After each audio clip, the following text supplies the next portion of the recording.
just about my favorite thing. Um, we think so often of silence as a practice of not talking. And for most of us, that's a real deprivation because our mind is habituated to talking all the time. Just look at me. But really, the practice of silence is a matter of learning to experience a much greater sense of fullness and presence. That's really what silence is. Silence is a sense of presence that is so all-encompassing and so intense that it makes speaking painful. It makes moving around and being unstill painful. It makes anything that takes you in the direction away from samadhi, which potentially refers to as vyutthana, painful. Anything that causes you to get up and off your meditation seat, which is the literal meaning of the term vyutthana. So how do you practice silence, right?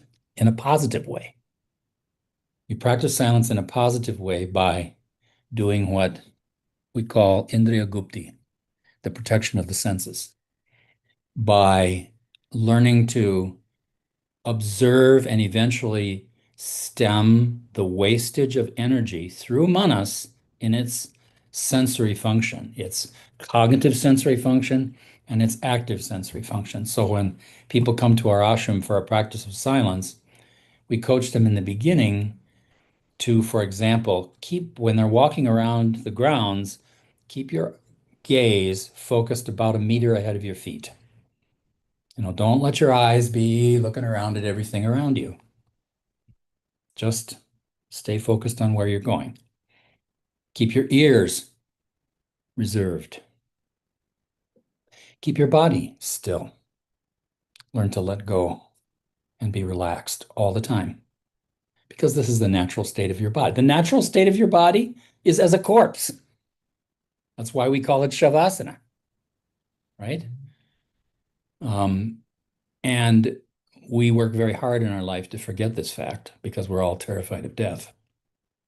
But learning to allow the body to go into its natural state is a lifelong preparation for the process of leaving the body peacefully and beautifully. And so if you practice this Indriya Gupti, what happens is your mind field, your chitta, accumulates agility and power. And it does it fairly quickly. It's really surprising how quickly this can happen. I'll give you an example. I did a long silent retreat for 90 days in 2008. And during this retreat, I was given an assignment by my preceptor, Swami Veda, to complete 1/3 of a million repetitions of a certain rather long mantra.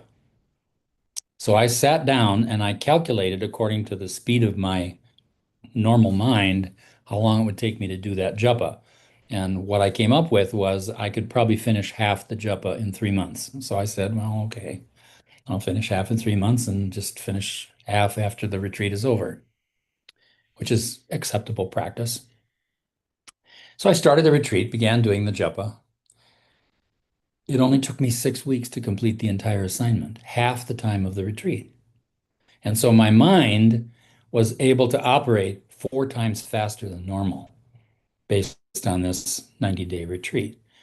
And during these kinds of retreats, you may notice your mind being able to accomplish much more than it ordinarily can, even to the extent of sometimes showing some degree of siddhi, which you need to be very careful about because it's something that occurs naturally as your mind strengthens and moves in the direction of samadhi. Your mind field begins to be capable of these things that we consider miraculous powers, but which are actually normal fruitions of human potential. All of those siddhis are in you already. This has been beautifully documented by the psychologist Dean Radin at Institute for Noetic Sciences. He did a great experiment where he took all of the research that has been done on paranormal abilities over the over the last couple centuries and combined it all into one big meta-analytical study. And he demonstrated that these abilities are measurable even in ordinary people, although they're very small, and they increase in their effect size as a person has more meditation. He wrote a book about this in 2013 called Supernormal. So those abilities are there in your mind field already, and they come to fruition as you cultivate your mind in the direction of samadhi, as you move towards stillness, clarity, and stability of the mind field, what he refers to as sthitini bandhini in the Yoga Sutras. Um, and so we encourage people to do from time to time some kind of silent practice. It doesn't have to be a big deal. It can be like a couple hours, it can be half a day. The point is, number one, it needs to be intentional. You need to have a sankalpa about it. And it needs to be a conscious practice of this sort of withdrawal of the constantly outgoing energy in your manas that helps your manas to sort of preserve its energy. And this is very much along the lines of how we thought about tapas in general in our tradition. We don't think of it as exercises in self-denial. Far from it. It actually is exercises in gaining a deeper and more beautiful experience of your mind. It deepens everything. One of the things that you discover when you start to practice this way is that you taste your food in a much deeper and more intangible way. You begin to be able, for example, to taste the love in the food if it was made with love, right? Every once in a while, someone would bring food to my master, Swami Rama, and he would say, "Take this away." The person was angry when they made it. So he wouldn't eat food that had been made with people whose mind was disturbed. Um, so this is the import of this statement that Swami Veda made. Don't just do something, sit there. And it's easy to start a simple practice, to take a day, for example, and to say, okay, today I'm going to be quiet. I'm not going to be a vassal of my phone. I'm not going to sit and watch TV. That's not silence.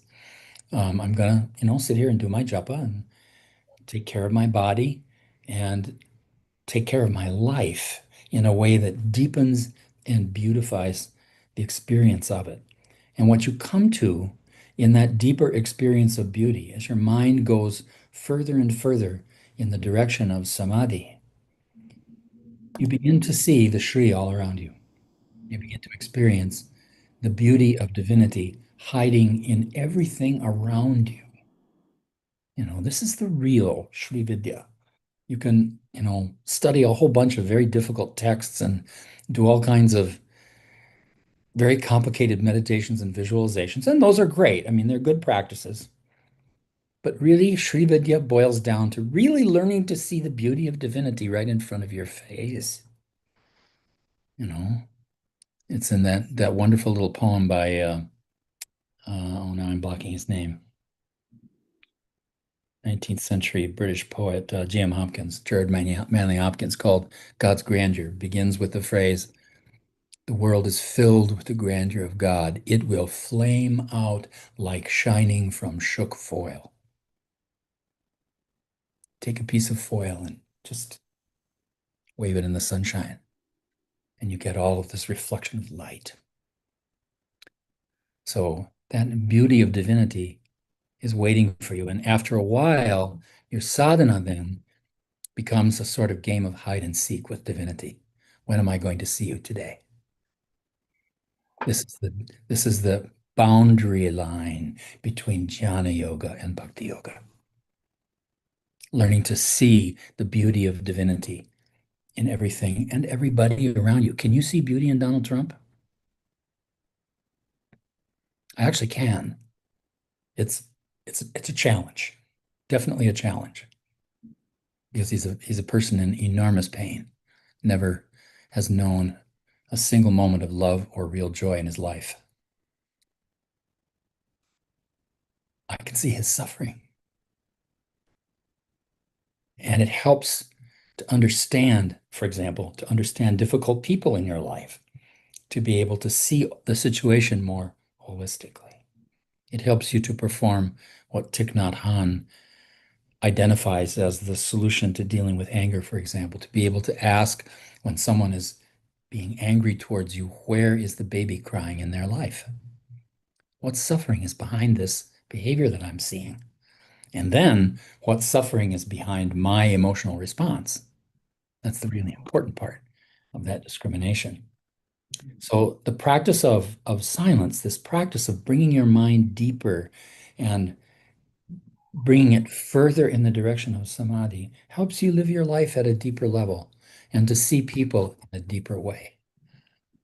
And that is such a beautiful thing, such a beautiful thing. It also helps as you age. I think it helps you to deal with the limitations that the body presents in your own life, because we're all going to have difficulties with our body as we get older. And those can become important teachers in dealing with our emotional suffering. So some practice of silence is really helpful in taking you further along the route of sadhana. And if you go far enough with it, I think starting at about a 10-day practice of silence, you begin to identify that there's a place in your mind where that silence exists that never goes away and is never far from your awareness. And pretty soon, after a while, you just come back to your breath awareness and the silence is there. And what will happen as you begin to develop that degree of silence and calmness in your mind field, somebody will come to you someday and will say, you know, I don't know what it is about you, but I just feel more peaceful when I'm with you. That is the best news you can ever get about your sadhana, is that people feel better when they're around you. People would ask, am I making progress in my meditation? And the Swami Veda would reply by saying, are your relationships better? It's a really good measuring stick.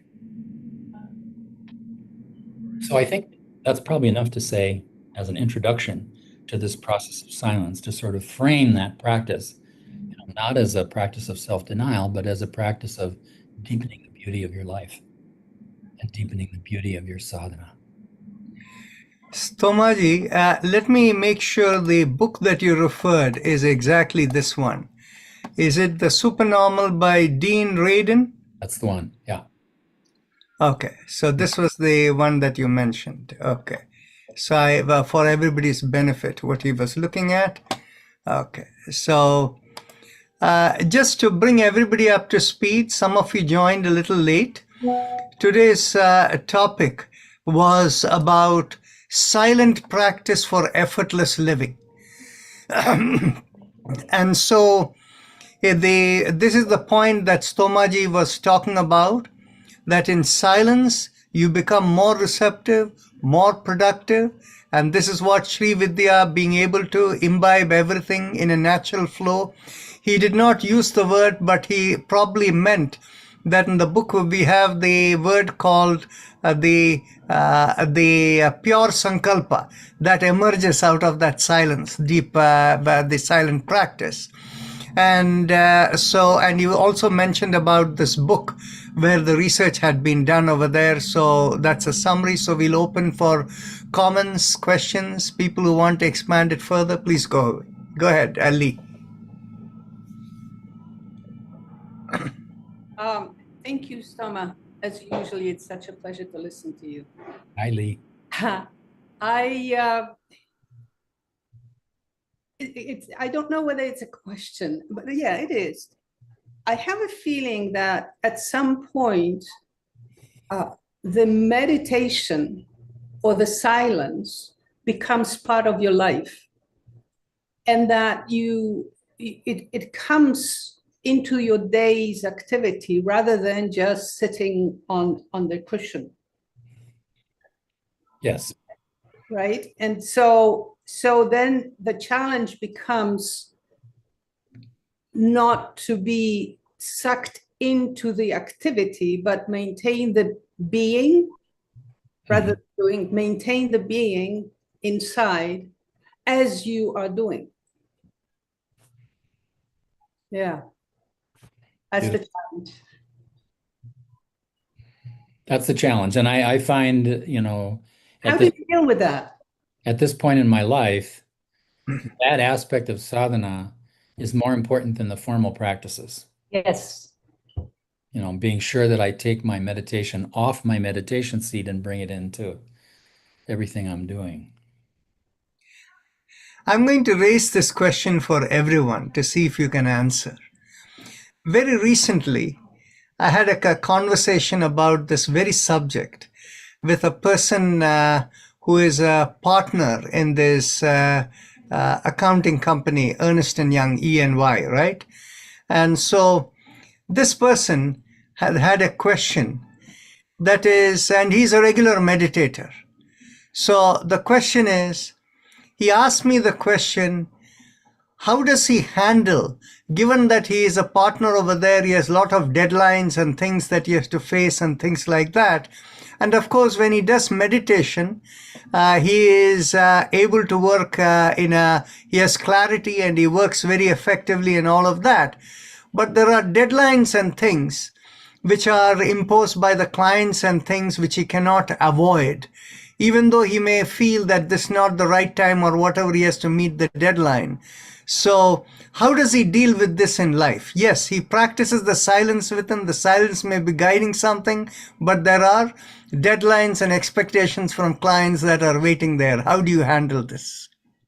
Don't let the deadlines seduce you into wasting your energy. But see, that is easier said than done, right? Of When course, you're of working course. as part of a corporation. Right. I mean, the discipline is don't just do something, sit there. The discipline is, keep your mind at that still point, even though your lower mind and the rest of your body needs to do stuff. By the way, Stomaji, I gave him the same answer you said right now. But the only difference was when he asked me the question, how can I deal with it when there are clients and this thing? So I told him, keep a smile on your face all the time and be soft and soothing in your tone and let things work out the way it would fall out. Yeah. Yeah, essentially, that's I think makes sense. Now, Swami Veda was never a great one with deadlines. He always had he always had, all kinds of people asking him to write forwards for books and stuff, and he was always way behind on things on his projects. But it didn't disturb him.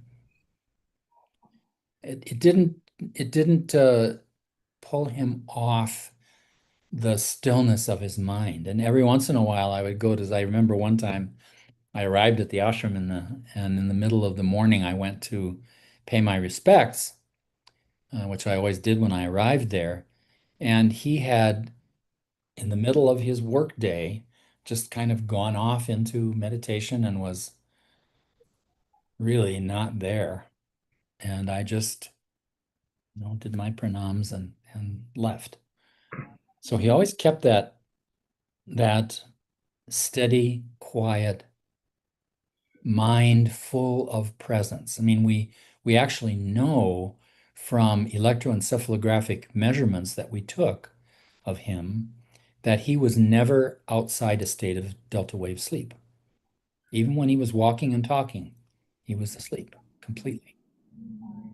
His body was sleeping, which means that probably the lower, busier manas part of his mind was also sleeping.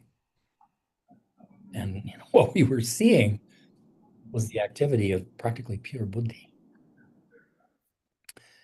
I realize in retrospect, I wish I had known that at the time.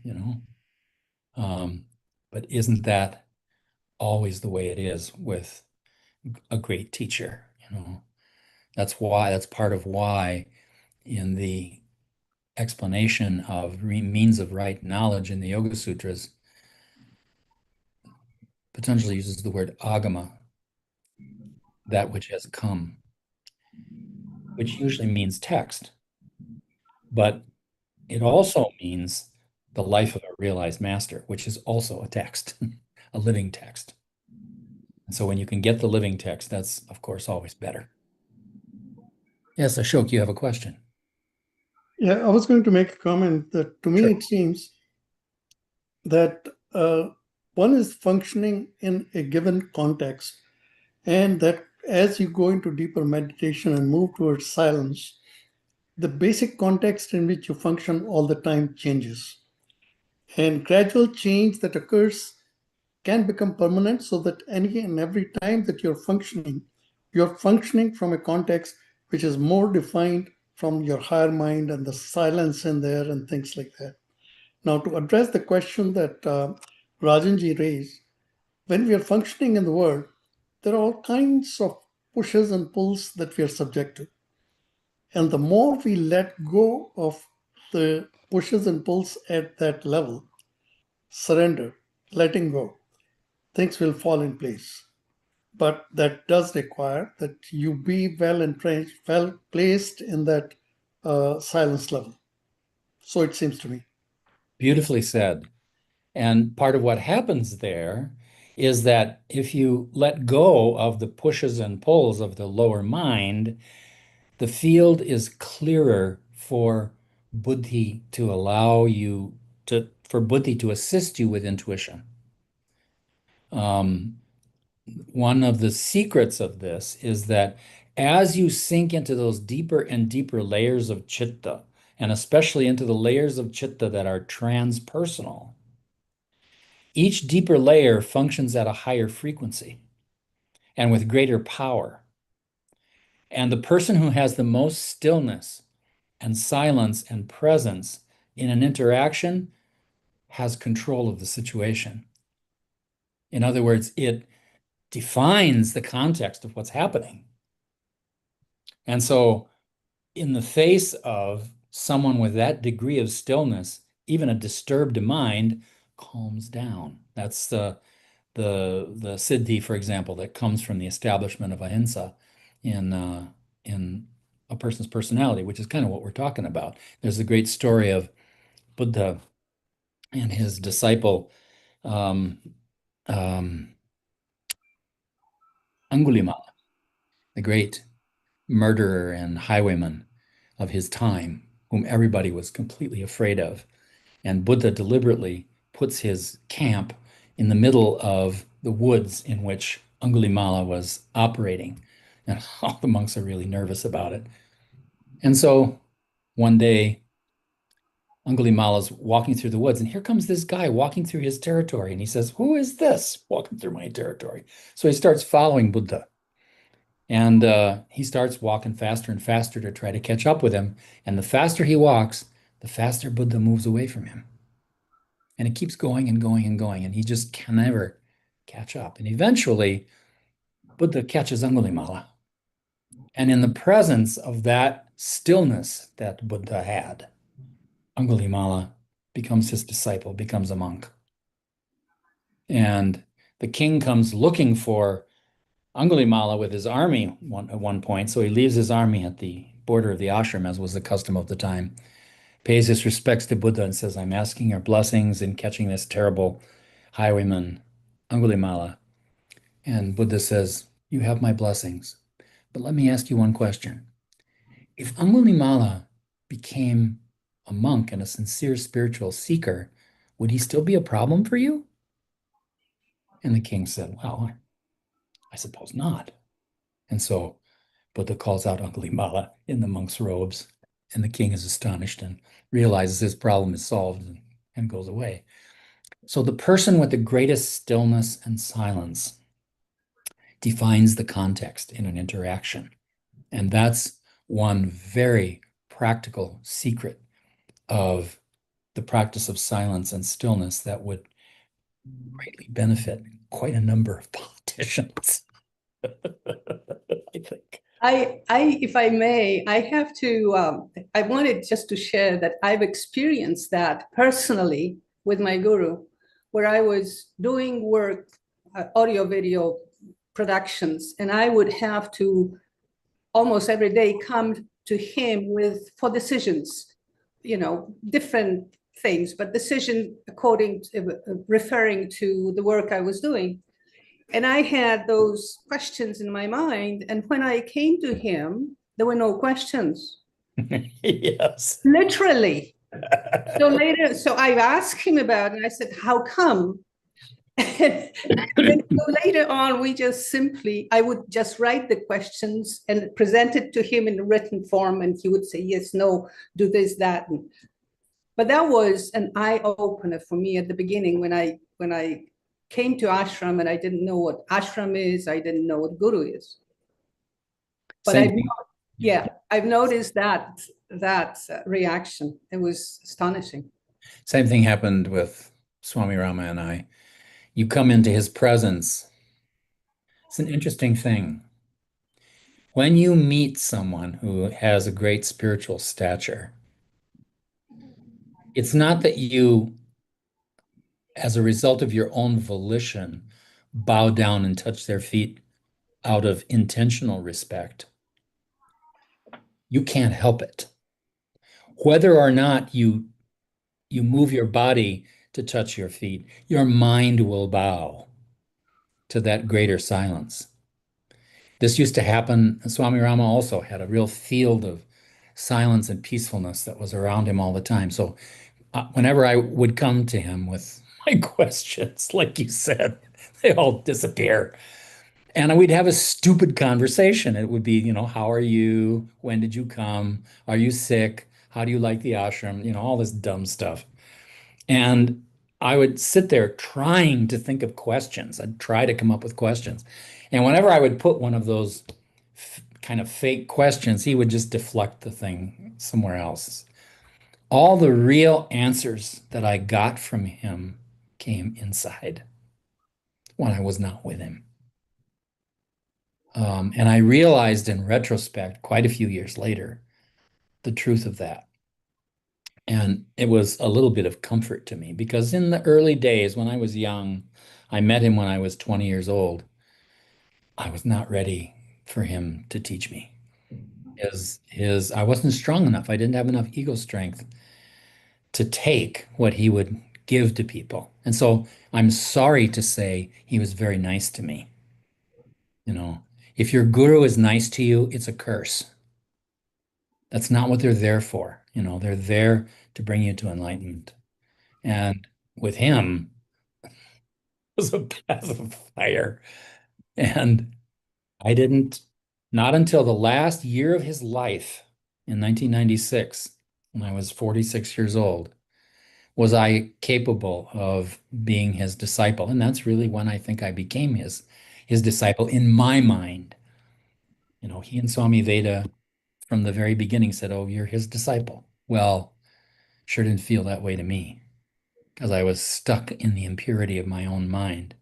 And I ended up, as a result of that, wasting quite a few years. And it was unavoidable. I mean, it was just my sanskaras working their way out. And finally, I did sort of come to my senses at the last minute. Thank God. Um, but it's like that. It's your mind just automatically becomes quieter in the presence of such a person. And that's one way to know who's who, you know. Um, and I think as you refine that sensibility in your life through your practice, it helps you to know which spiritual figures have something and which ones are simply putting out a lot of hot air. There are lots of people putting out a lot of hot air at the moment. And when I came to the Kumbh Mela for the first time in 1974 in Hardwar, some of the real yogis put themselves out there in public. Not many, but there were some. Anandamayi Ma, for example, or Deoria Baba, Devaraha Baba. And they had that presence. Absolutely. I mean, Anandamayi Ma, oh my God. We had a satsanga with her for an hour, and her presence was unmistakable. Everything Yogananda said about her was true. She really was somebody who had that capacity to bring your mind to a state of such quiet and such joy. just amazing. So watch for that quality in people, and you'll have an intuitive sense of who has the real power in quotation marks. And that when, as you begin to experience that in your life, you also begin to understand. I think you'll probably see this from your own experience, Lee, is that it's not yours. It's not something that comes from you. It may come through you if you empty yourself out enough to let it do that. But it's not yours. And if you start to grab onto it and assume that it's yours to use, well, then it's gone.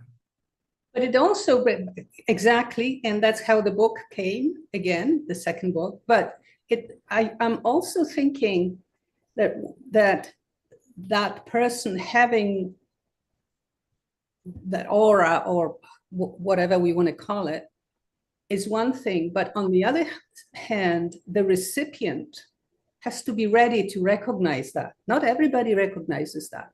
Right. Not everybody has the sensitivity to the subtle energy to be able to feel something different. Well, and in fact, people who have a very strong charge of that energy are likely to attract significant enemies in life. In my own Swami Rama's case, there were lots of people trying to kill him. They actually blew up his helicopter one time at his ashram in Honesdale, or not Honesdale, in his ashram near Dehradun. As he was building the hospital, he had a helicopter that he used to go to various places around in the mountains, and somebody blew it up one night thinking he was in it. And there were lots of, and he kept a certain security presence around him because he needed to.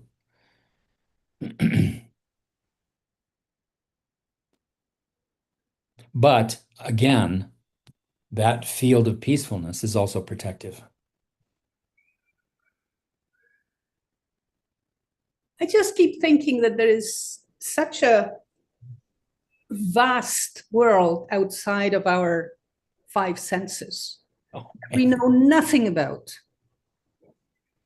And that as we clear our sixth vision, or whatever it is, intuition or whatever it is, or connection to our own divinity, we're beginning to experience that. But I have the sense that veil is getting thinner, but there is no way that my mind will ever understand that vastness of the world out on the other side. Yeah, no, I get the same. Ready to die, I'm telling you. I get the same feeling. I mean, I had a friend one time who passed on.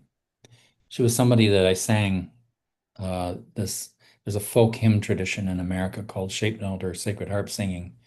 She was one of the people who sang in our group. She sent out an email to everybody one day and said, uh, I'm sorry I'm not going to be able to come to our singings because my Parkinson's disease has become terminal. But that actually may not be a problem because I also found out today that I have stage 4 liver cancer and I will not live long.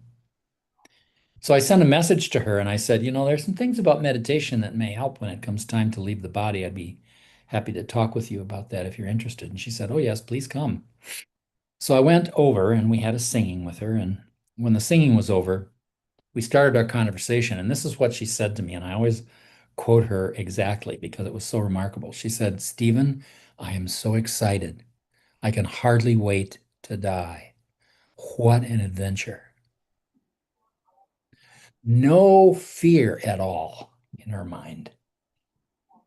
I've never seen anyone with such a thoroughly positive sense of anticipation about their oncoming death. And she actually passed on 5 days later in a state of joy. That usually happens to people who already had a near-death experience and experienced just a touch of it. Yep, a near-death experience, or they carried with them sanskaras from a previous life of some significant spiritual attainment that somehow just were not relevant to this particular lifetime that they had.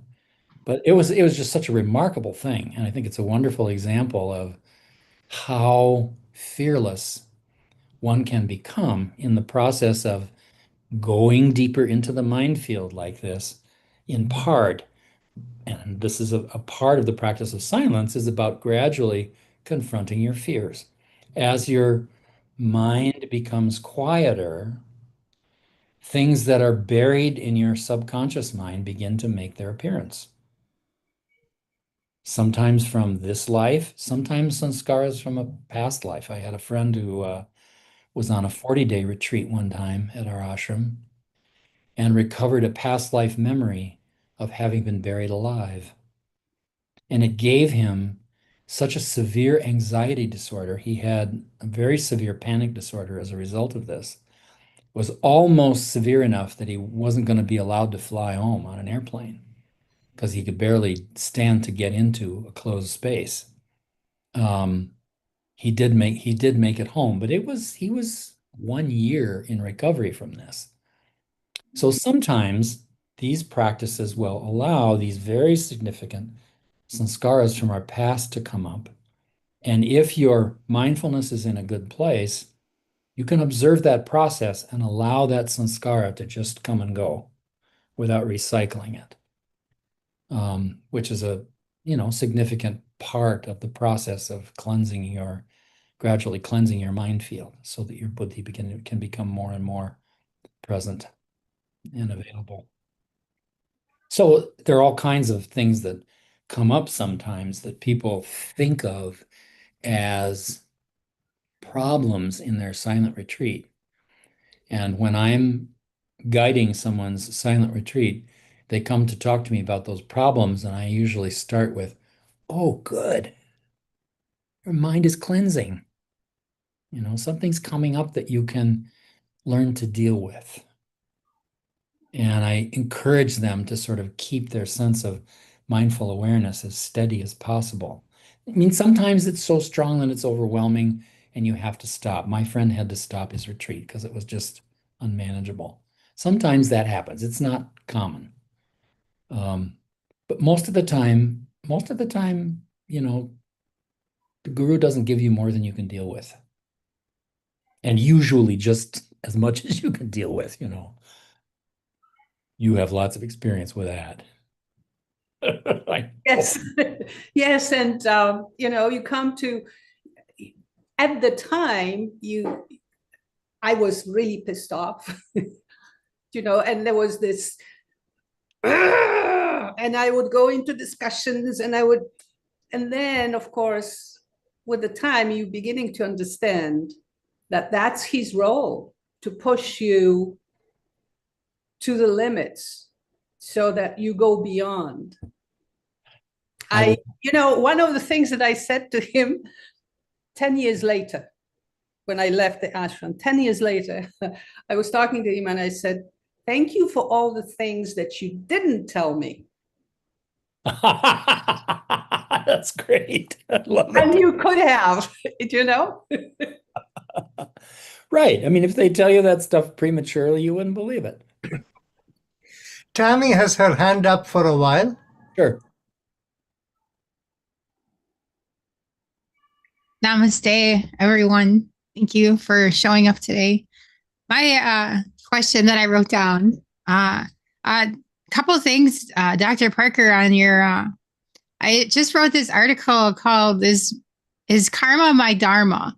And what just kind of came out, I was kind of getting lost in it, like, well, maybe I'm talking and I don't know what I'm talking about. But when you were saying how you weren't ready, and you had to go through clearing your samskara and all of that, like that. So I'm looking to justify my article. It almost seems like, but is that like your karma, your dharma? That was your karma. That was your purpose to go through and clear all of those. That's the concept of the article. Yeah. I mean, basically, the karmashaya that Patanjali describes in the Yoga Sutras is the accretion of those sanskaras that are ripe to bear their fruit in the next lifetime. And that creates a subtle pattern for the next body. And so, in that way, it creates basically your dharma, your job in the next body is to deal with those sanskaras. Nice. And so your life will provide you with the best circumstances to do that based on where you were born, who you were born to, and the other circumstances. And that pattern is what guides, for example, the process of conception, you know. So when two people combine their subtle bodies in a sexual encounter, there are jivas looking for a particular combination of subtle bodies in which to be born. And if they find the right one, then conception is going to happen. And it doesn't matter what roadblocks you try to put in the way. If God wants a baby to happen, baby's going to happen. Mm. So it's to pray to our jivas now for our next birth, if that's a possible thing. Yeah, I mean, Swami Veda used to say to us all the time, are you preparing for your next life? And thank you for that. Also, my other like thought was, so a bunch of meetings ago, you mentioned a book that about Naropa's 6 yogas, the 6 yogas of Naropa. So I've had this book probably for a year, and every time I keep forgetting, why aren't I reading that book? But every time I open the book, I have this flap on my page, right? And it says it's kind of neat because it's like a lock or a key on the book. And it says the material in this book is restricted. This book may be read only by those who have received a complete initiation into any highest yoga tantra practice. So I got reminded when I was reading on the back, because this one is about fire and bliss, is that this one seems to like have to do with death, like going to that place of death. And I haven't gone past that page because I'm a little nervous. I don't want to get into something, but you know what I mean? To really see and I've gone to death, like Lydia had mentioned NDEs, I've been through that. I've shared that with the group before. And just wondering, like how prepared I've had visions and things like that of like dying and being glad to die. So I wonder if that's something that I've already accomplished or not accomplished, practiced. Maybe that's the word. How do Well, you know? probably to some degree, yeah. And because you have an embodied life this time around, well, probably wasn't complete, but part way. As it is. So how do I get permission to read this book and not feel like I'm going to kill myself? Well, no, I mean, if you read something that's, sort of beyond your spiritual ken, Mm. it just won't make sense to you. That's all. Oh. The secrets of yoga are not information that needs to be hidden. The Mhm. secrets of yoga are experiences that people are not able to have because they're not far enough along yet. So it just won't make any sense. All right. Thank you. I wouldn't worry about it. Sanjeev ji joined us a little late. So, namaste. And the topic for today was misrepresented in the website. It was supposed to be don't do just something, silent practices for effortless living. That was the topic. That was a quotation from Swami Veda. Don't just do something, sit there. Yeah. That's the most important thing, silent. And it becomes so beautiful. I mean, I remember in that retreat, it was a very important time in my life. My mother actually left the body during the time of this retreat. And I was still in active psychotherapy practice. So once a week, I needed to go and check my email to make sure that my clients were okay. And I was staying in Swami Rama's ashram. I would go over to Swami Veda's ashram to do my email. And it was a relatively noisy place. Even though I didn't interact with anyone, I would just come in quietly, do my email, and leave. But it would take me one full day to get back into the silence after I went to check my email. And by the end of that 90-day retreat, I was doing it with a group of other people. And this experience was so beautiful and so sacred that as each person finished the practice and left, it was like they died. We were all crying every time somebody left because we realized we were at the end of this tiny taste of heaven that we had. It really was extraordinarily beautiful. And I can see why people decide to do these longer practices. There's this Swami who lives up on the Yamuna, about 2-hour drive from where we are in Rishikesh. His name was Chandra Swami. And Chandra Swami did a 10-day silent retreat at one point, and he got to the end of his 10 days and he decided, oh, this is so beautiful, I'm just going to keep going. And he kept going for 35 years. And finally, as he was coming to the end of his life, the life of this body, he decided about 5 years ago, he decided, well, there are 2 or 3 things I really want to say to the world. So I'll finish my silence and say those things before I leave the body, which he did. He went through a brief period of speaking again and then left the body a few years ago. Very interesting person. And I went at one point to stay with him and in his ashram. It was lovely. We'd spent a silent day there. And they had a regular cycle of practice. It was either 1 or 2 hours of meditation morning and evening.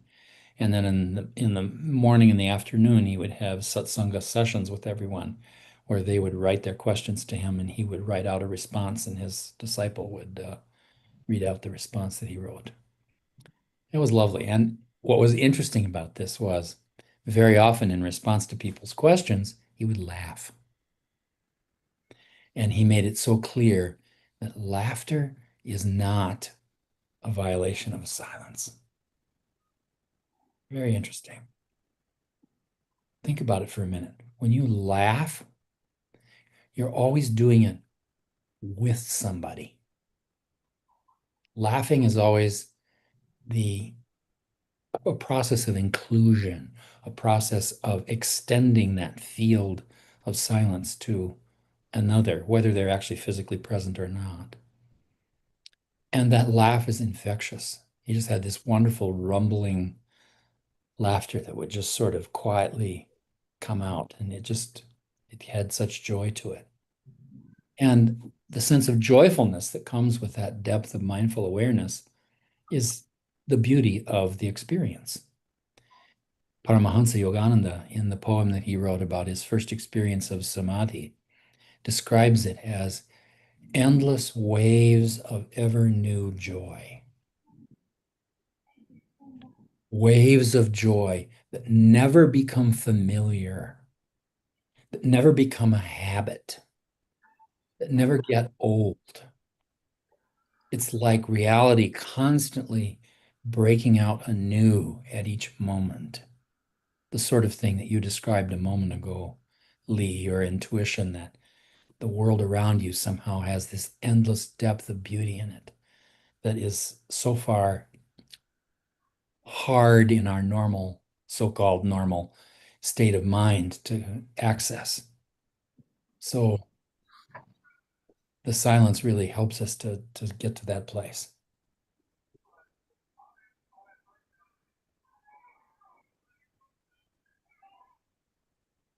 Other thoughts or comments?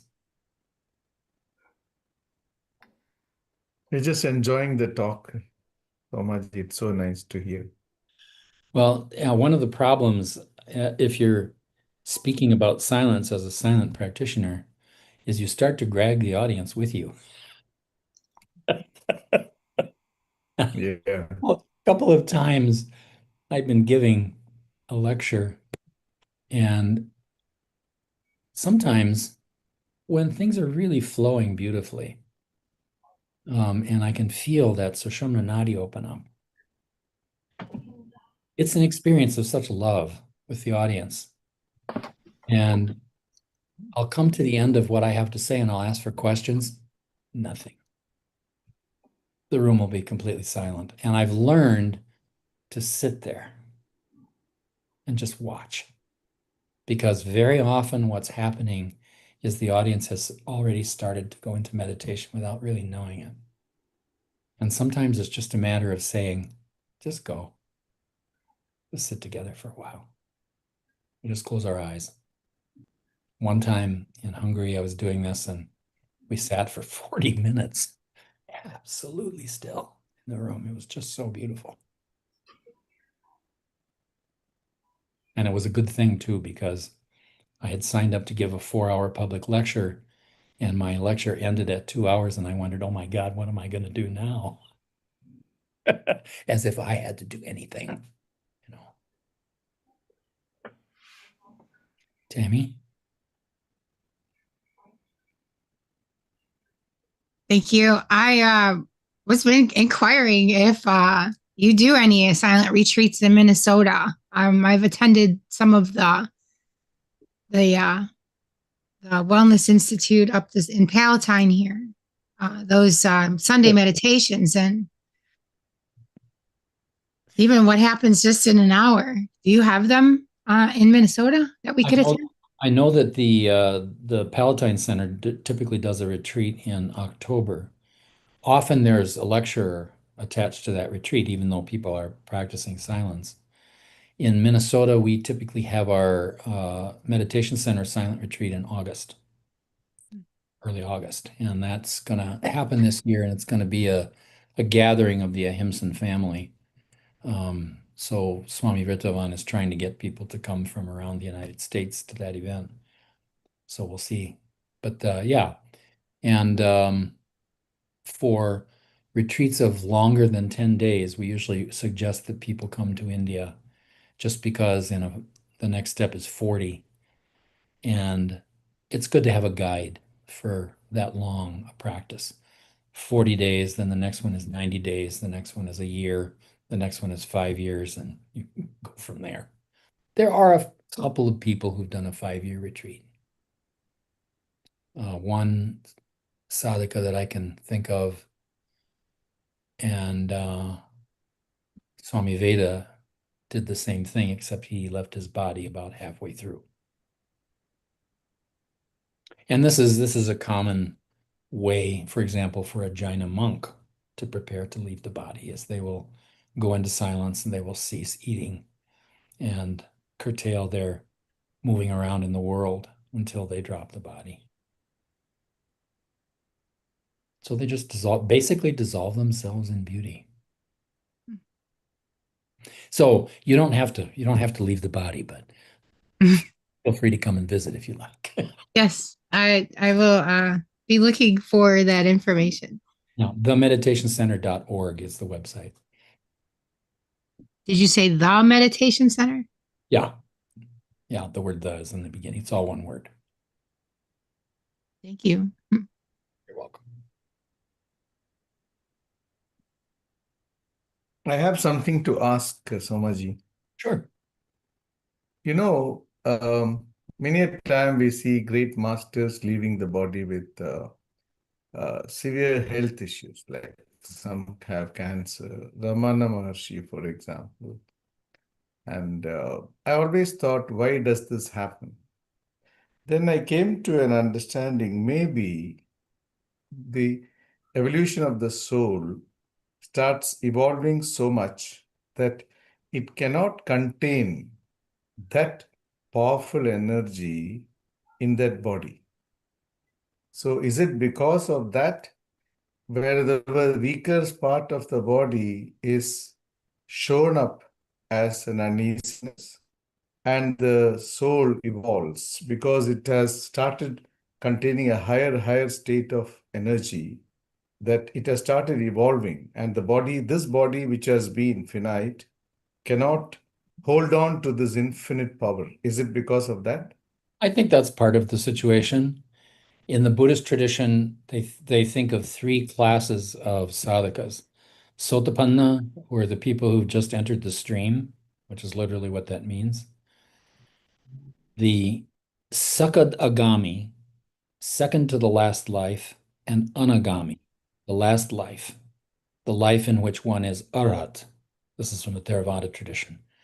The one in which one is qualified to go into nirvana and become a Buddha. And Swami Veda always said, in the Sakadagami life, the literature in Buddhism describes these Sakadagami sadhakas as having a lot of suffering and physical illness in their life because their capacity to purge sanskaras has grown so great that they can deal with a great deal of suffering and cleanse their mind field to an extraordinary degree in preparation for eventual liberation. So that was one answer that Swami Veda gave. Swami Rama also got cancer at the end of his life. When I met him in the last year of his life, he certainly looked like a cancer patient. He was thin and he had to walk, steadying himself on the shoulders of somebody else. Um, and he would say to people often in lectures, he would say, I don't understand why so many people get cancer. He says, that's the yogi's disease. We use cancer to get out of our bodies. Our bodies are worn out. Who said that? Swami Rama. He said, it's time for me to go. Let me go. In fact, several of the masters that you mentioned, Ramakrishna, Sri Aurobindo, I mean, so many had cancer, Aurobindo had cancer? throat cancer, yeah.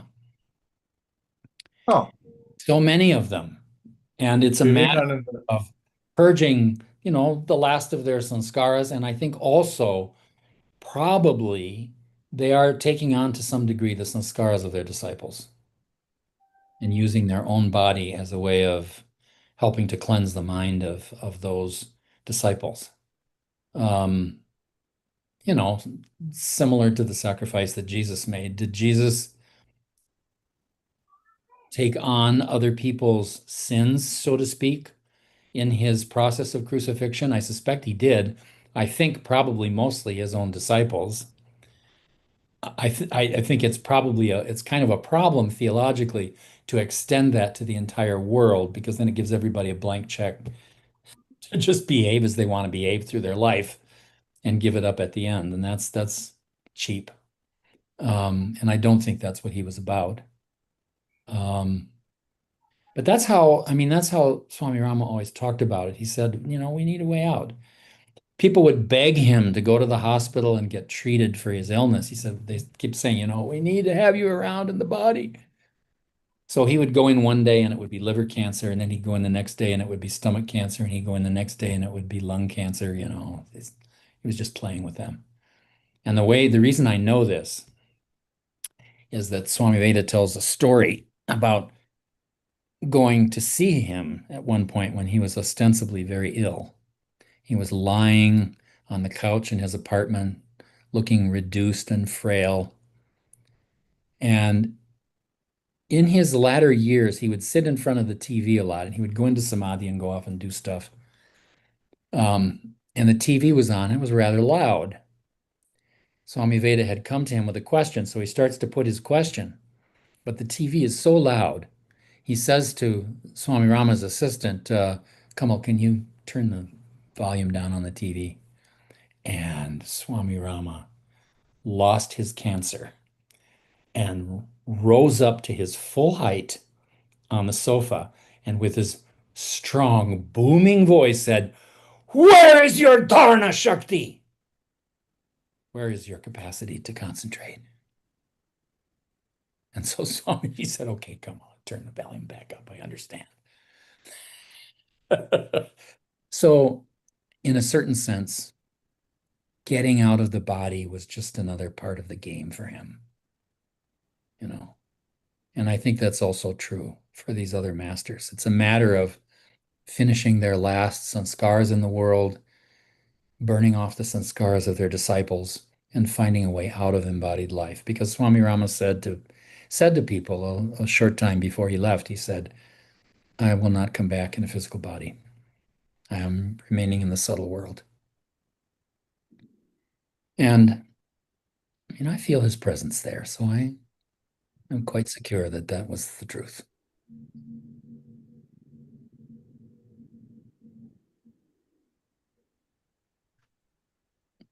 So this whole business about yoga keeping you from never getting sick, doesn't work that way. There are some aspects of the karma that we bring with us that will subject us to some physical illness and infirmity. And of course, this is going to become more obvious as we get older. And that's a way of our body teaching us about our sanskaras. The wound is the way. In Christian tradition, there's a very powerful path of healing among the early Christian yogis. These were Syrian desert ascetics who, a century before the formation of formal Christian monasticism, lived in the Syrian desert. They're referred to these days as the Syrian desert mothers and fathers. And one of the great scholars of that tradition is the past Archbishop of Canterbury, Rowan Williams. And he was the mentor of a Christian meditator friend of mine, a woman named Maggie Ross, who's just written such beautiful books about the meditative side of Christian practice. And she's actually written a wonderful set of books on the practice of silence. And they practiced what they called the path of tears, of trying to remain in what they called the moment of supreme compunction, meaning such a focus on their painful sanskaras, on their kleshas, that they remain with those suffering kleshas in the process of tears, purging the mind at every moment. Very powerful tapas. Very hard to do. But part of that pathway is what creates in Christianity, especially given the metaphor of Christ's resurrection, crucifixion and resurrection, a way for us to understand the illnesses and infirmities of our body as the expression of our painful sanskaras and as basically our schedule for the homework that we have to do before we leave this body. The parts of it that are painful. But, pain is no more of a problem than pleasure.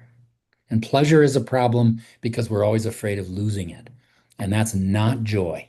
Joy is entirely different from pleasure. And the path of meditation, the path of going into silence, the path of going into that depth is a path of joy. Absolutely a path of joy. Avni, you have your hand up. Yes, more of a curious question. I always thought Aurobindo died of kidney failure, but anyways, the question is, so when they cure cancer, decades and centuries maybe later, there won't be any yogis left? Oh, they'll find another way. He may have died of kidney disease. I may have that wrong. It's possible. So Yeah, so when all the diseases in they're still working on cancer and other ailments and diseases. When they're all cured, then what? What does the yogi's body do? it goes away. Because these diseases are vikshepas, are the things that disturb our mind field, right? When that goes away, gradually you're free. When it gets clear, you become capable of going into samadhi, and you can eventually leave the body. Okay, so then and like you said, all the jivas, when there's conception happening, the jivas, and I know that the jiva decides to be born to a certain family and parents to help its evolution. And when that happens, they carry with it all the samskars from the previous birth, correct? Well, plus all the sanskars from all the previous births. Correct, from all the previous births, right. But at that point in time, when it has all these samskars that it carries with it, as well as the imprints of the example that you gave where this person died and had anxiety attacks, they remember these only to a certain period of time when they up until a certain age. After that, they slowly get bogged down by Maya, the veil that stops them from remembering these things. But then, do they not remember again at the time of death? Yeah, I mean, Patanjali and Vyasa both talk about the moment of leaving the body in Sutra 19 of chapter 1. How the process of the karmashaya comes forward as one is leaving one's current body. You have an intuition about the species in which you will be born in the next life, the length of that life, and the degree of pain and pleasure that you'll experience. Those things are known to you. Right. So all the evolution that has happened to that soul at that up until that point, right?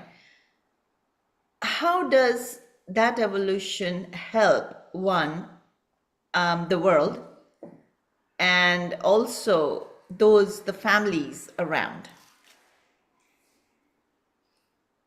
Well, I think the best answer to the question is it helps people to deal with their karma. It helps people to deal with the sanskars that they brought with them.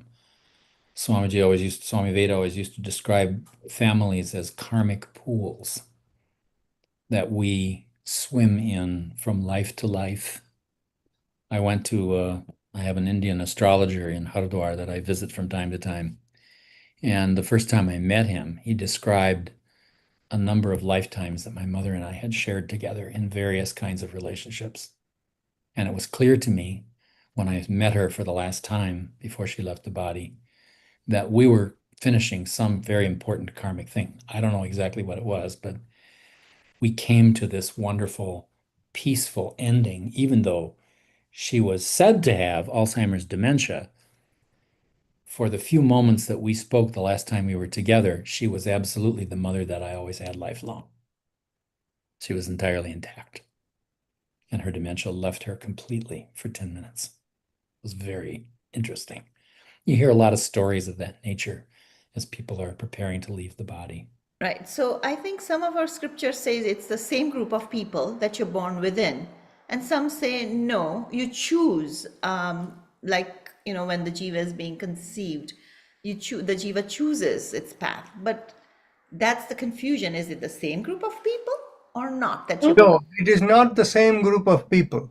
I can tell you with a complete, of people whom I know directly, that is not the case. I know my previous birth and I no association with this current birth people or whatever.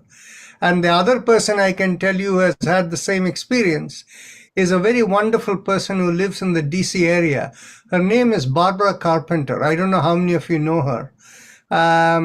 When Mata Amritanandamayi comes to town, she always stays at her home. Now, Barbara was a person who was into spiritual quest right from very young age. And she and her husband, when she was like 28 or 30 years old, they had 3 children and they would carry the children and travel all over the world. And one time she was in Nepal and the guide took them to some place up the hill somewhere outside Kathmandu. And there she saw a person who was in a cave. And the interpreter basically told her that person is telling her that he was her husband in the previous lifetime. And the thing is, she didn't need to be told. She already knew it.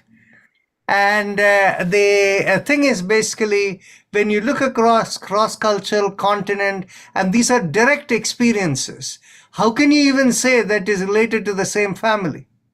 So then the question arises, how do you work out your karmas with those people that you've built up the karma with being in the same family? I think that it would be better or more useful if we didn't say people, but we said souls. I agree. Yes. Yeah. See, the souls can appear in another family setting too, and how they interact. Right? Yeah. Right. It's an interesting question, and I would say that, probably some of the people in your karmic pool have remained the same over time, and some new characters get cast in the drama from time to time, and it's a dance for everybody. Yes, it is. Okay. A lot more questions, but still processing this information until then.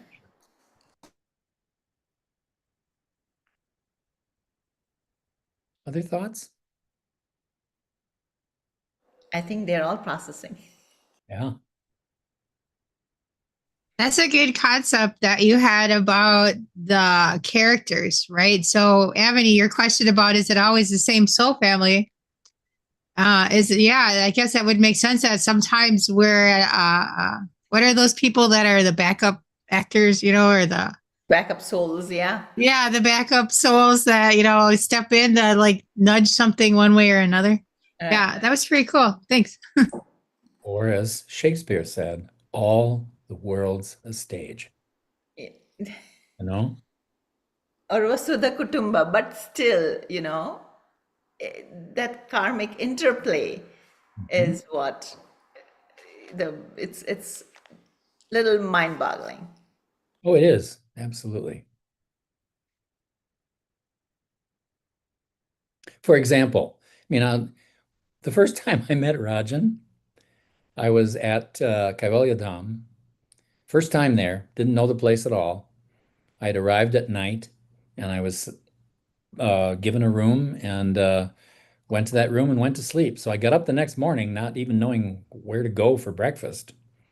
And I got out on the walkway, walking towards what I thought must be the place for breakfast. And here comes this guy walking down the sidewalk towards me. And I looked at him, and I had been communicating by email for a little bit beforehand. And so I looked at him and I just said, "You must be Rajan Narayanan." And he said, "Well, yeah, you must be Stoma." Somehow we knew each other. And I suspect probably not just from this recognizing each other in this life. God knows where. Rita, you got your hand up. Yes, thank you so much for this very interesting session. I have only one question. Is it true that when the soul comes to this plane for the life purpose she has to accomplish, there is like a team that comes with it? There are some souls that always come with every lifetime? That's an interesting point. Um, I think so. I still think that, some of the people remain the same and some of them are different. I think it's a mixture of the two. Um, this is consistent also with the theory of avatars. Avatars never come alone. Interesting. You have Ram, but you also have Lakshmana, Hanuman, all these other characters who are part of that drama. In fact, you could say the whole social context into which Rama was born was an avatara of the divinity. Same thing for Krishna. There are all these characters around. Same thing for Jesus. All these other people are involved in that story and are fragments, are ansha avataras of the main energy of divinity that is being born into the world for a particular purpose.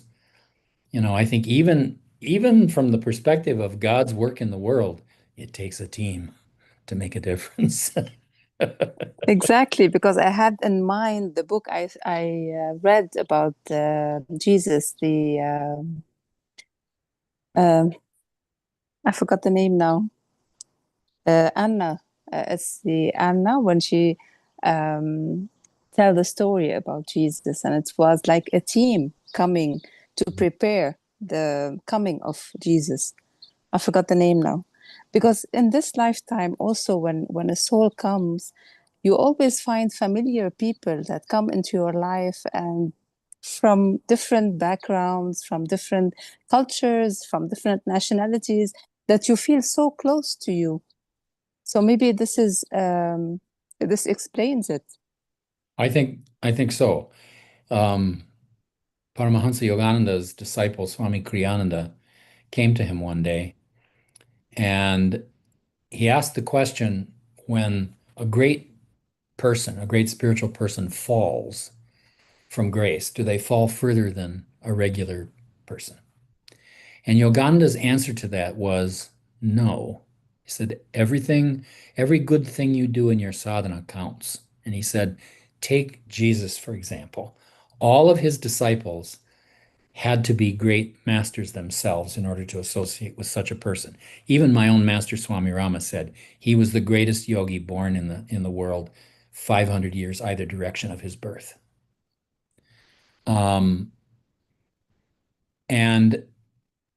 he said, at that time, he said, take Judas, for example.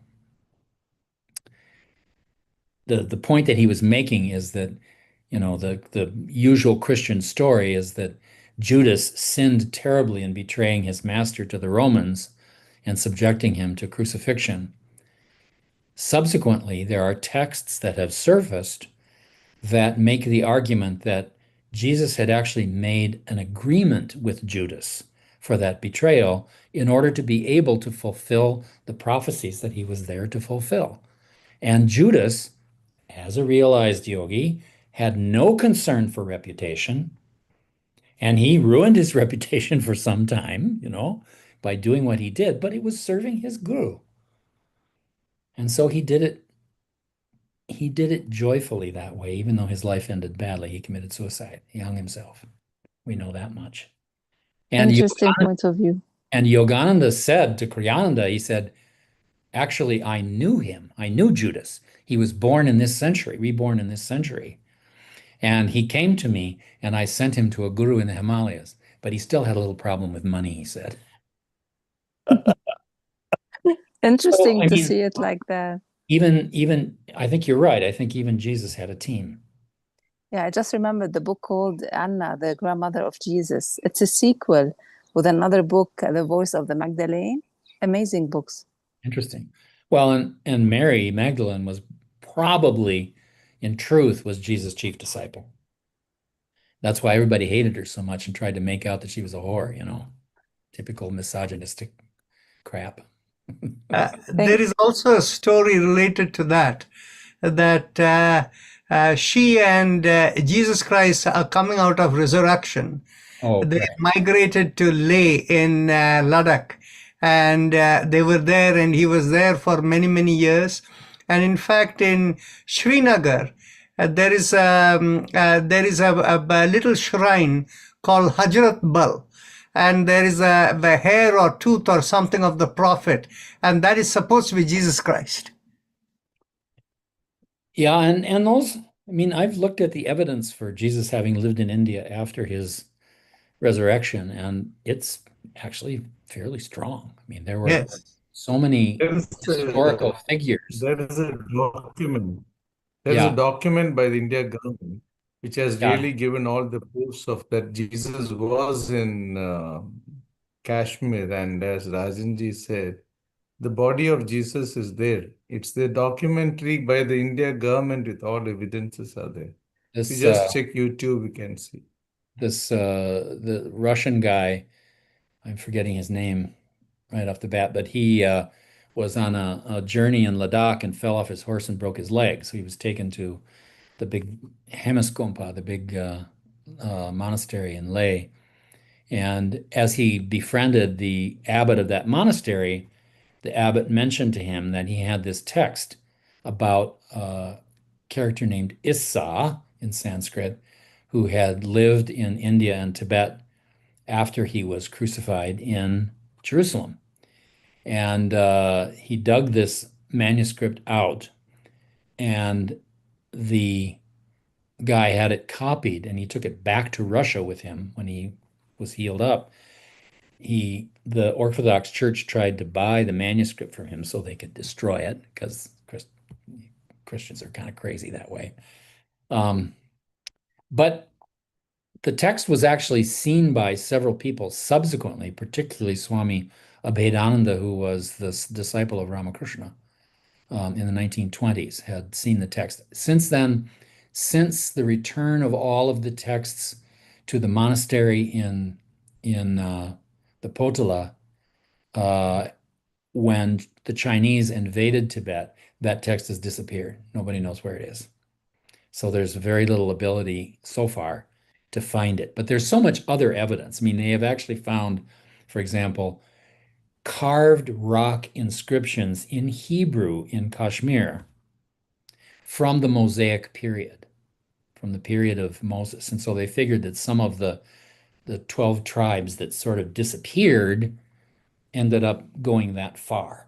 And that's, given what we know about the ancient world, that's completely possible because there was such an admixture of cultures in that part of the world in that time period. Buddhism, the Parthian people from Iran, Alexander the Marauder, as he's known in India, all of these cultures mixed in that part of the world. So it makes some sense that that was the case. So I personally tend to believe that that is probably true. True, it makes sense. And I believe that Jesus went to India and to Egypt also for the initiation and the pyramids. And there is also a very interesting YouTube video on Jesus in Kashmir. Very interesting to watch. Yeah, there were Buddhist monasteries in Alexandria that well before the time of Jesus. In fact, that's actually the source of the rosary in Christianity, is the mala that those Buddhist monks were using. The other place that it got into Christianity was in monasteries on the shores of Lake Baikal in the old Soviet Union. There was Buddhist monasteries there as well that interacted with Orthodox monks. Interesting stuff. People moved around in the ancient world a lot more than we think they did. It's very clear. Some of the largest hoards, as a former ancient coin collector, some of the largest hoards of ancient Roman coins are in India. So it's very clear. In fact, William Dalrymple just wrote this wonderful book about the trade that happened between Rome and India. That was the real Silk Road, according to Dalrymple, was nothing compared to the trade route that existed between Rome and various places in India. So, Avani, you had your hand up a minute ago. I'm sorry, we sort of ended up talking through that. No, that's quite okay. I was just wondering, so, it was based on the previous conversation we were having, and then we kind of went off, so I put my hand down. But so when a jiva chooses, when you said there's a group of people that comes, the supporting characters that come with the soul, so is that the point when the jiva chooses versus the supreme allots, correct? These characters. So when the jiva chooses a family or a mother, parents, that it wants to, but the Purusha doesn't believe it's the right one for the entire place. Let me stop you there. According to the Yoga Sutra, Purusha is not involved generally in its allocation.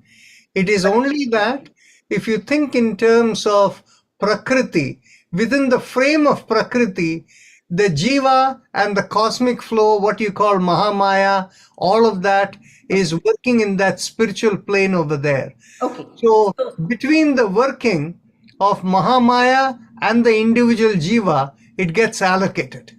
Right. So when the jiva chooses differently, that's when the miscarriage happens? But the Jiva cannot choose differently. It is always a thing in order to fulfill the cosmic purpose.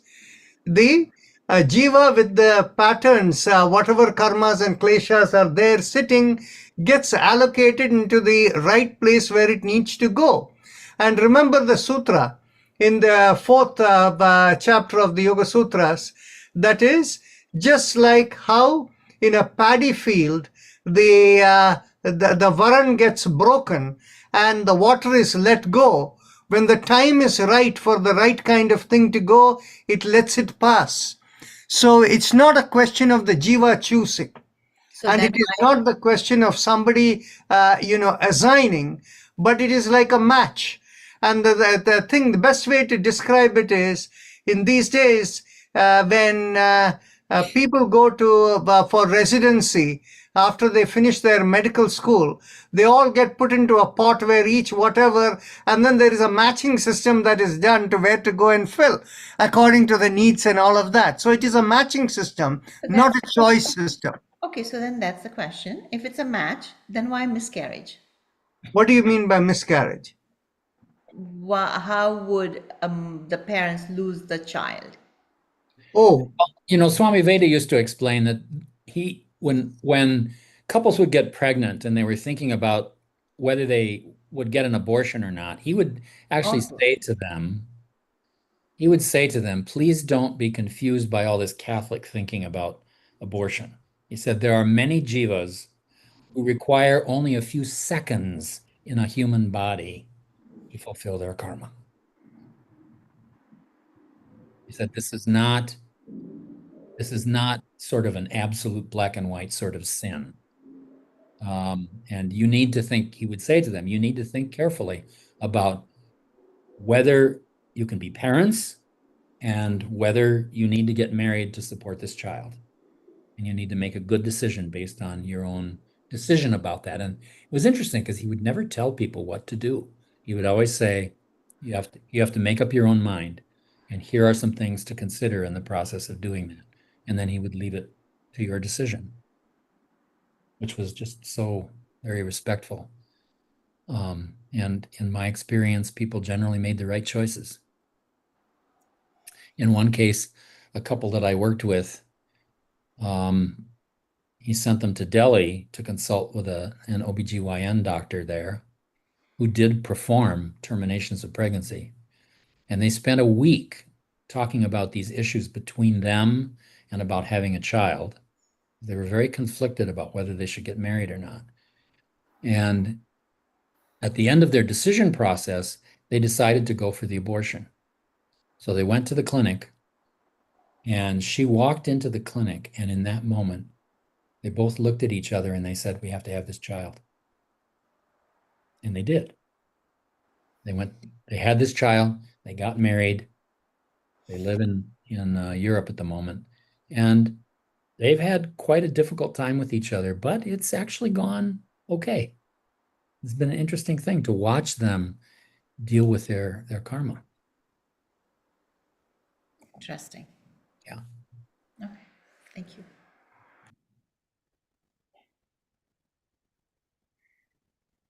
So that's why I say, if God wants a baby to happen, baby's going to happen. Don't get if it's really the right thing for this jiva to be born, then the condom's going to break, the IUD won't work. We all know about these failures of contraception that occur, and that's no barrier to things working out as they need to work out. actually, this is very interesting that you say this, Tomaji. I encountered a very interesting situation with one person now. This goes back a good 17, 18 years back. And this was a case where this young lady had like a year-old child, and the husband was a two-timer, where he was having a relationship with somebody else too. And she knew about this from the time of her 9th month of pregnancy, where the husband had honestly gone and told her that he's in love with another woman and he would like to marry her, and she should let her go. And he told her at the 9th month of pregnancy. And so the thing is, of course, of Indian origin, the parents all rushed in and they came in and told this fellow, you're not thinking straight. And both sides of the parents, they tried to ring together and work through and all of that. But then what happened was, when this woman came to me at that time, I did not get it intuition. She was actually thinking of separating away from him. So my intuition sense was not that that's not what she should do, but I could not come around to tell her that. I wanted her to kind of figure it out on her own. So I asked her the question, how does he treat you? And so she told me, oh, he's always very nice to me. He gives me whatever I want. He's always this thing. But I cannot stand the fact he's having an affair with another woman. Then the thing that happened was, a few months later, a few months later, another bombshell happened that the other woman had become pregnant and she had given birth to a child. And in the meantime, this girl had become pregnant again with her second child. And she came to me and she said she's thinking of having an abortion of the second child because she's not sure whether her marriage will remain stable or whatever. So she did have that abortion, but I told her this thing, think about it and go with your soul. In fact, what had happened was, this girl had been a meditator for the previous 10 years. So her meditative intuition, she didn't know how to direct her intuition. And when I worked with her, I showed her how to direct her intuition. And that is the reason she never divorced her husband. And she stayed with him. But what happened was, she did do the abortion. And soon after, of course, she got the news of the other child being born because there was a court order garnishment of her husband's salary to pay for the child support of the other child. And then it was very interesting. The husband went to see the child that was born of the other woman. And that was the last time where a karma element broke. After that, he never went back to the other woman. And he came back to his wife. And then a couple of years later, they again had another child, and they're a very happy family. And then she invited me to their home for a meal one day. And my mother and I, both of us went together. And on my way, I was wondering what kind of a man is this man who was a two-timer kind of thing. And I go over there, and what I find is there is a yogi there sitting in front of me. And that husband himself was a yogi. And his intuitive perceptions were so high. So this was a very strange thing, as you mentioned.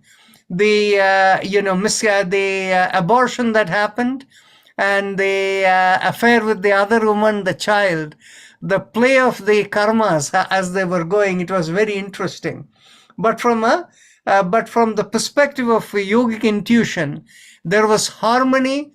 Even though there was temporary chaos, that family had complete harmony. There was no problem after that.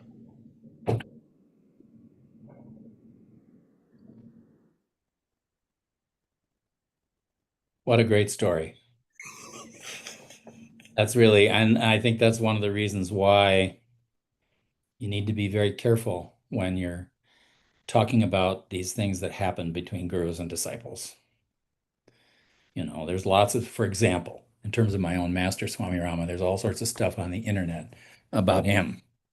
And if any of that had happened, and some of it actually did happen, I know for a fact, if it had been selfish, or if it had been him abusing his power with somebody, his connection to the lineage would have been cut immediately. They have no patience for anything of that nature. And that never happened.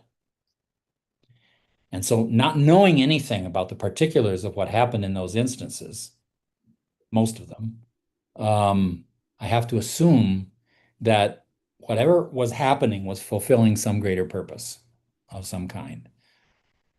As we were getting the news about all of this stuff when it broke out in a big brouhaha in 1990, was another time that Swami Veda took me aside and said, look, I realize you work with a lot of people who've been sexually abused. And I realize this is very difficult for you. You need to think about this carefully and make up your own mind. But here are some things I want you to consider in the process. And he listed out several of them. And I thought about it carefully. And I relied on my own experience of this person, of this guru. And it was all so beneficial. And that's where I came down. And I actually personally know someone to whom this happened. And I asked her about it at one point, and she said, there was nothing abusive about it at all. It was the most beautiful thing in my life. She said this before she passed away recently. So it's tough to be judgmental about this stuff. And I think it's important to be very careful because, who knows what the yogis are doing? Who knows what purpose they have for seeding their genes into the human race in a certain way.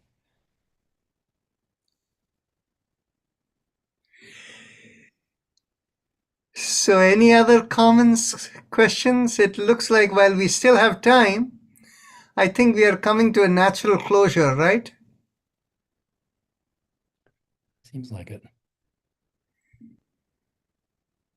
So, shall we close over here? Thank you, everybody. This was just wonderful. As usual, I came to this not really knowing what I was going to say, and it ended up being a marvelous conversation. So thank you all. Thank you. Namaste. Namaste.